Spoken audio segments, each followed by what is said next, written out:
What fact is common knowledge to people who work in your field, but almost unknown to the rest of the population?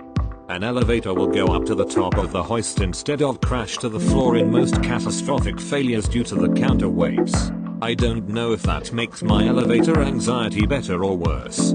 It all depends on whether there is a masked villain sawing at the rope holding the counterweights, twirls mustache. And normally lifts, or elevators, at 4, 8, 12 or 16 or more cables, they can't snap. They can be cut, or something can destroy them. But the cables themselves literally can't all snap at once. Each cable can support the lift's weight itself, or should be able to, and there are between 4 and 16, or more, on some very large express elevators like in US skyscrapers, the lift car. Then there are brakes on many lifts on tall buildings which should be able to slow the lift down by clamping onto something, essentially metal bits grab metal bits. On smaller buildings these aren't used because they take time to work, they're not instant. They may initialize instantly, but they take time to slow the lift down. Like braking a car at 20 miles an hour. You don't just stop, you carry on for a few meters. If the building is only 20 or 30 meters high, it's not really worth it. But then I've never heard of any major accident injury from a 25-meter lift car falling down out of nowhere with people inside, or a 600-meter lift, for that matter. I mean, I guess if a meteor flies through the lift shaft like an Armageddon or something, sure, that might make the lift fall down. But that's the least of the problems. They'll be dead from the shockwave before the car hits the bottom. Or if a giant tsunami 4 miles high is approaching. Admittedly, yes, that might cut the electrics and magnets and everything in the lift might hold for a moment. But I mean, microseconds later the entire building is swept away and everyone's dead from the concrete and pressure, so really, the emergency brakes won't help much. Again, I've not come across that before. Would make for one hell of an overtime sheet. I read a study that concluded that of all the methods of moving people, from high-speed trains and airplanes to walking and escalators, elevators are actually the safest method of transportation of any form of transportation at all. Coffee shops spend more on milk than coffee. I remember someone telling me once that Starbucks isn't in the coffee business, it's in the milk business. A corporate policy of requiring users to change their passwords every 90 days does not make your system more secure. It tends to actually make things less secure. I've been trying to run this up the chain where I work, but they're so set in their ways and because corporate says so. Okay, I don't want to hear you guys bitching when someone picks up the sticky notes around the office shop with people's usernames and passwords written on them and fucks everything up. And then you have the ones where it can't be anything related to the previous passwords you've used. I hate it. At my work the passwords aren't even allowed to have characters repeat twice or more in a row. If I tried to do hello and then some random numbers, it won't allow it because of the double L's in hello. Absolute stupidity. Same with most password complexity requirements. If you force a 12+ character password that cannot be dictionary defined, your users are writing it down on a post-it note. The problem with passwords is actually the name. If it was called a passphrase and you had rules like it's 5 random words you could assign them to people, they'd be easy to memorize and virtually uncrackable by computers. But you say password and people don't even think of making a sentence. There is a surprising amount of infrastructure under your feet. You'd be surprised how much public utility runs underneath private property. Always call before you dig. We had a garden in our backyard growing up. I used to dig in the spots where my mom didn't have any plants growing. I decided one morning that I was going to dig to China. I was young, okay, and kept going until I hit a thick black cord. I stabbed at it with the shovel and saw all sorts of colors inside it. I thought I'd found some treasure, but what I was actually looking at was dozens of individual wires inside the cord. And what I'd done was take out a cable TV for the entire street. Edit. This happened in like 1985. That's why there was static on the TV, and there was no fiber involved. Most people are not good at detecting lies, and consistently score no better than chance. 50/50 when tested. The score goes up slightly when it's someone they know that they're talking to, but not much. Ironically, most people rate themselves as very good at detecting lies, but they're wrong. To add to this, experienced detectives are no better at telling who is lying and who is telling the truth than rookie police officers. The only difference is that they believe they are better. Right. I also remember reading that among law enforcement the only ones who scored above chance were Secret Service officers due to some of their special training in reading nonverbal language in strangers. Even they were only around 70%, though. There's a method of interview where the interviewer asks the interviewee to tell their version of the event multiple times, however each time only describing what one specific sense they were experiencing. Tell the story about what you saw. Tell it again but only what you heard. What did you smell? What did you feel? Then they literally take that transcript and just feed it into a computer which counts the number of words, the number of unique words, and creates a ratio telling you whether or not the person lied based on that. It's supposed to be like 80% plus accurate. Theoretically it's harder to elaborate and keep multiple strings of a lie straight, so if you are trying to do so you tend to keep the story shorter and less abortive. In some museums, what you see on the shelves can be less than 10% of the whole collection. For example, the Louvre has over 460,000 items in their collection, and only has space to display about 35,000 of those, roughly 7.6% of their total collection, due to limited physical space, and for aesthetic purposes. Most items in museums stay back in storage and/or archives. Plus, most items need to be maintained at certain temperatures and light. If we can't meet those needs, it will never be allowed for public viewing, ever. There are most likely some of the most amazing, visually stunning pieces of artwork that you or anyone will never get to see. My local art museum lets you rent out a bunch of the artwork that isn't currently being displayed. It's great because it's like $25 a year or something like that for a legit piece of artwork, and if I decide I don't like it or it doesn't fit in with my new place I can just take it back or grab different one. I studied classical music, and it wasn't uncommon for someone to play an instrument on loan from a museum or private collection. I was 16 and playing a 300-year-old instrument from a museum across the country because it's easier to maintain an instrument being played than just sitting. Strings and bows stretch over time due to tension and keeping things in tune. Maintaining the hair and strings are actually pretty important due to the tension they put on the bridge and bows. It saw luthier regularly and was always kept in good condition.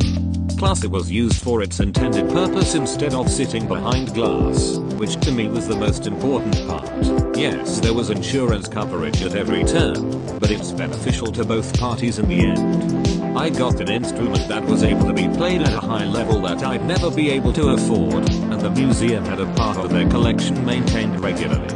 That if your IT guy is not busy, he is doing a good job, not a bad one, and you don't need to fire them. A friend of mine went to bat for me on this many years ago. I was sole IT guy at a smallish company.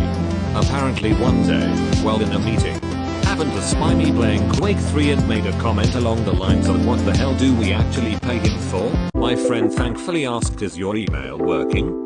Can you access the internet? Are all our servers up? That's what we pay him for. Your IT guy is like your security guard. You want him to be bored. I literally quit a job because they accused me of being lazy after I had put in up to 80-hour weeks for a year and finally got things under control, so just didn't have much to do after that. It's a lose-lose situation unless people know better. If everything is working fine they don't understand why they need you. If everything is going to hell they question why they're paying you in the first place. That's just the job.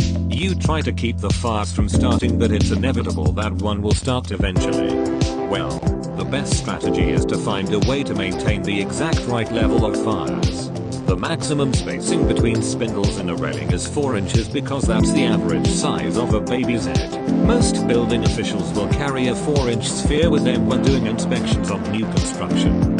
Similarly, when public place structures are being evaluated, the evaluator brings 2 size panels, one which is equal to the average size of a newborn's head, and one that equal to the largest average size of a child under 10. They then stick the panels in all crevices of the place structure. If the smaller one, the head, can get through, the bigger one body must also be able to, otherwise the structure won't pass inspection. Touching your fresh tattoo with your unwashed fingers is bad. It's absurd how many times we have to tell this to people. It's so logical.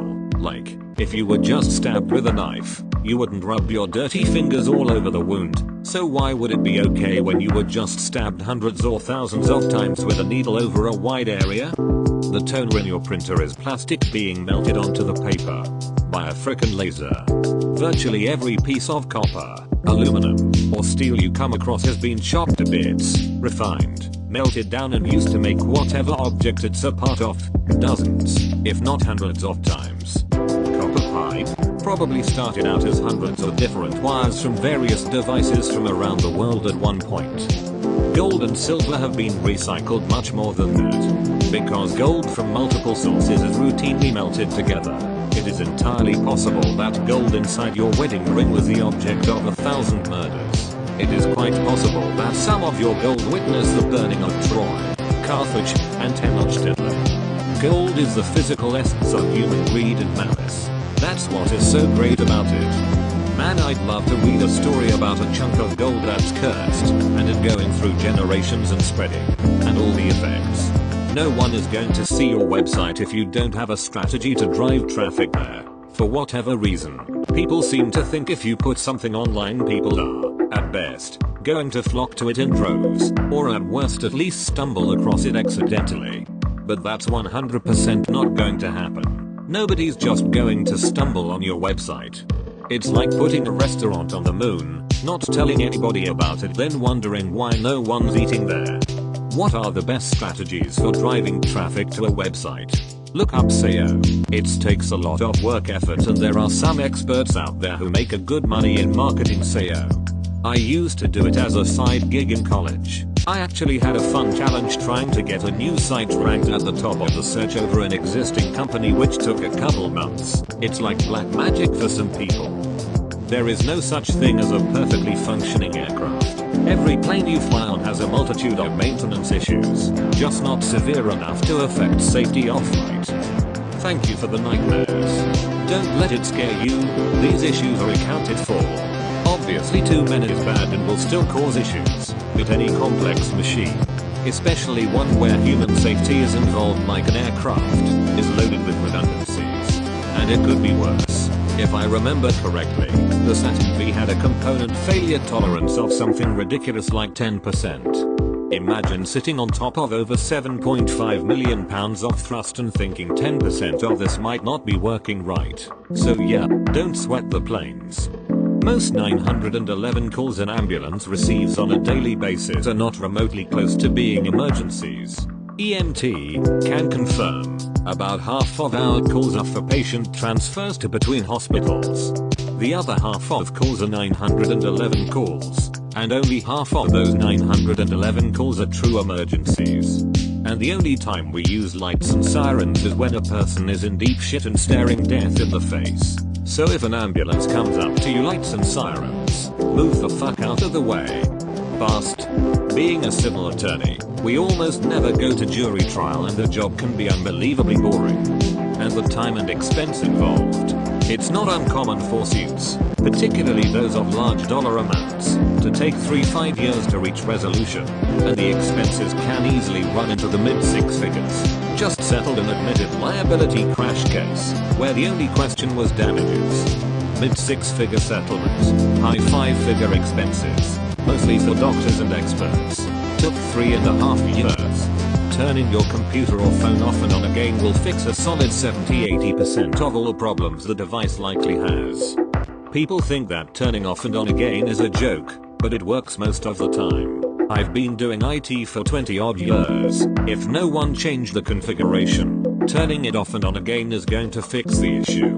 Sometimes shit just happens and it needs a reset. Half the time my job seems to consist of being on conference calls with C-level executives explaining why we need to turn it off and on, and when I can do it. The answer is usually 3 weeks time, 4 AM Sunday morning. The best treatment for a child with anxiety is treating their parents' anxiety. Well fuck. Thanks for making me look back on my life, realizing my mom was afraid of everything and would hammer these fears into my head as a child, and now I am terrified of everything from snakes to sharks to roller coasters to heights to public speaking. I feel like I live in a bubble my mom created. Being a stockbroker does not mean I know how you can turn $100 into $1 million by next month. Stop texting me. Subscribing to our Wall Street Bets will teach you how to turn $1 million into $100 though. Our Bitcoin can help you out with that, too. I worked as an insurance adjuster. Most people have no idea what homeowners insurance actually does. Here is a very simple guide to understanding what is covered by homeowners insurance. A sudden and one-time occurrence. While there are some exceptions to this, understanding those few words will help you understand 95% of what is and is not covered by your policy. When you delete a file from your HD, only the information of how to reach these memory slots coherently is deleted. The raw information remains there until overwritten. That's why companies should destroy their disks on decommission instead of just formatting them. Exception: your disk is fully encrypted. In that case you can just format it, which will delete the key you need to access the drive. Neurodegenerative diseases, Alzheimer's, Parkinson, starts way before the first symptoms appears. No one wake up suddenly one day with Alzheimer's. From actual data, it seems that the disease is rampant for 10-15 years before the first symptoms. Some research say that you can start identifying abnormalities 20+ years before the memory loss begins. And it works for all neurodegenerative diseases as far as I know. What kind of early signs can be seen 20+ years prior to the first real symptoms? I work in Parkinson's disease research. For Parkinson's it's loss of smell, REM sleep disturbances and constipation. These can start up to 20 years before motor symptoms develop. There is currently no treatments to stop or slow the progression of the disease. Edit: if you are experiencing any of these symptoms and are concerned, you should consult your doctor. It's far more likely that there is a cause other than Parkinson's. There is a period of time every year that in the US, the Department of Transportation pulls over any and every truck that they can. During this period many trucking companies take vacation time, as the potential hassle is not worth the money made during this time. Owner op here. I always take the week off when Dot sets up at the port I haul to. If you stick your eardrum with an object, you will start to cough. This happens because the nerves interconnect. Vegas. I hope this information helps you in future battles. In jewelry, a diamond is a luxury expense, not an investment. Gold is the investment. If you try to sell your engagement ring, you'll get maybe 20% of what you initially paid for it. Jewelers can get diamonds for a fraction of what you paid for it. Gold is only an investment if you buy it at the right price. That is, not all jewelry price. You need to be somewhere in the ballpark of spot value for weight for it to be of any use as an investment. In scoring for film, the orchestra ensemble actually plays the music live as the movie is played behind them. It is recorded and synced. Fun fact, I've actually done this before. My high school band took a trip to Disney to participate in a music festival, and part of the festival included playing some classic soundtracks alongside the respective movies. Super fun experience. In designing 3D games, many programmers, even in big gaming companies, still have a hell of trouble with colliders, making it so the player doesn't fall through the floor, wall through walls, etc. Everything should work correctly, but the solution? God knows. We all just layer dozens of colliders on top of each other and hope for the best. Why do you think there are so many walking through corner glitches? Edit: there are probably some programmers and companies who have this down, but I'm not 100% certified to talk about this or anything in all honesty. I'm just an indie game designer and have discussed this with other people who have much more experience, some who work for companies like Microsoft, and can confirm that this happens. Is that why sometimes hands or certain body parts stick out of the walls to some extent, like getting stuck on the next collider?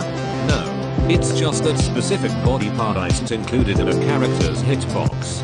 Not my current field, but when I worked at Starbucks, not a lot of people understood that a larger espresso drink does not always mean more caffeine.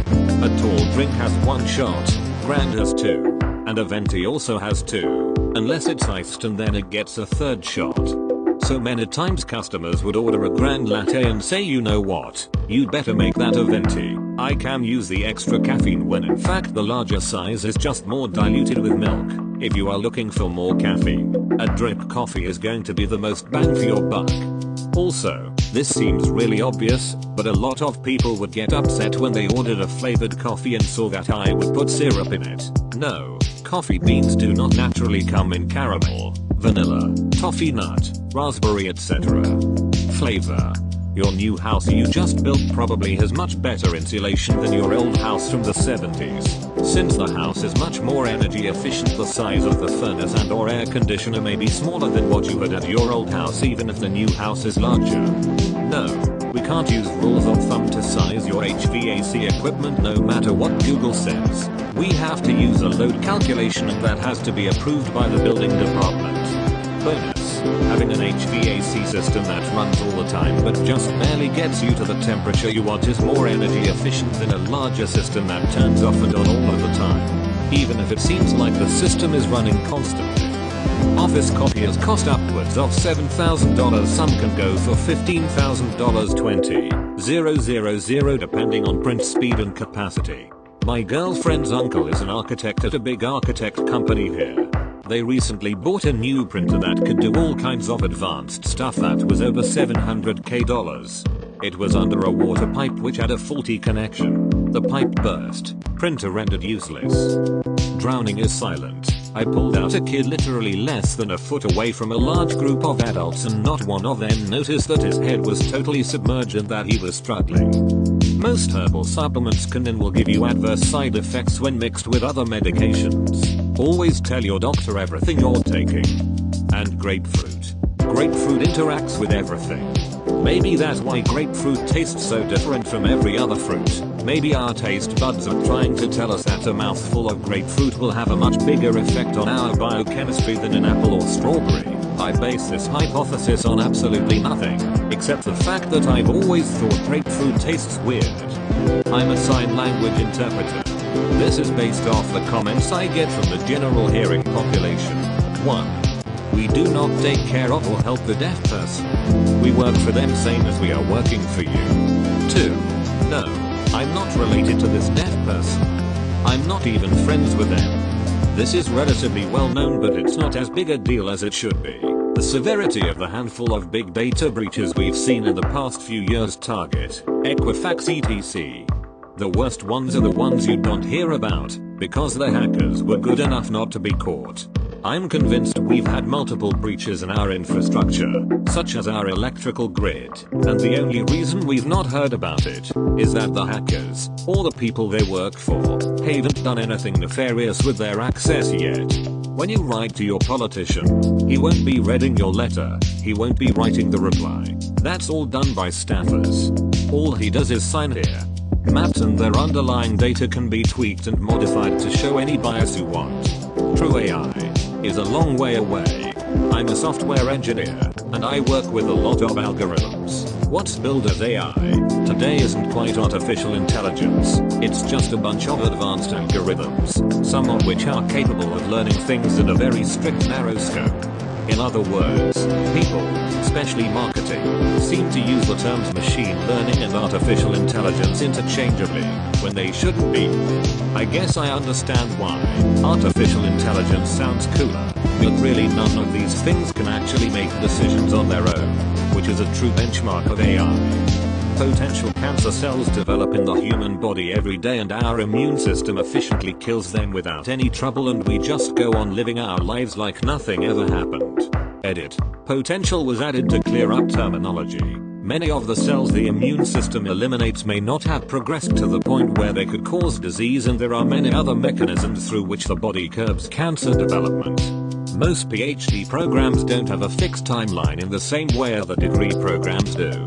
In other words, unlike undergraduates, most PhD students don't know their expected graduation date until they're almost complete. So stop asking PhD students when they will be graduating. Just because I know how to code doesn't mean I can fix your computer. You cannot go from having black hair to silver or platinum blonde in one sitting. It takes multiple and 9 times out of 10. Your hair is fry beyond repair by the end of it. Kim Kardashian or whoever you pinned on your Pinterest page or Instagram is wearing a wig. Almost everything is an ad. BuzzFeed, Forbes, everything. Product mentioned in an article. Ad. First page of Google search results. Ads. Even if they don't say ad on them. Mobile app developer here. No, I can't just make an app quickly based on your unique idea and strike it rich upon releasing to the App Store. Also, your unique idea was already created by 25 other apps over a year ago and no one is downloading them. If you're in the US, your personal data has been stolen multiple times, and so it's only a matter of time before 1. It gets stolen again. 2. It gets used by a criminal. Our Stop at Theft has all sorts of links for dealing with identity theft.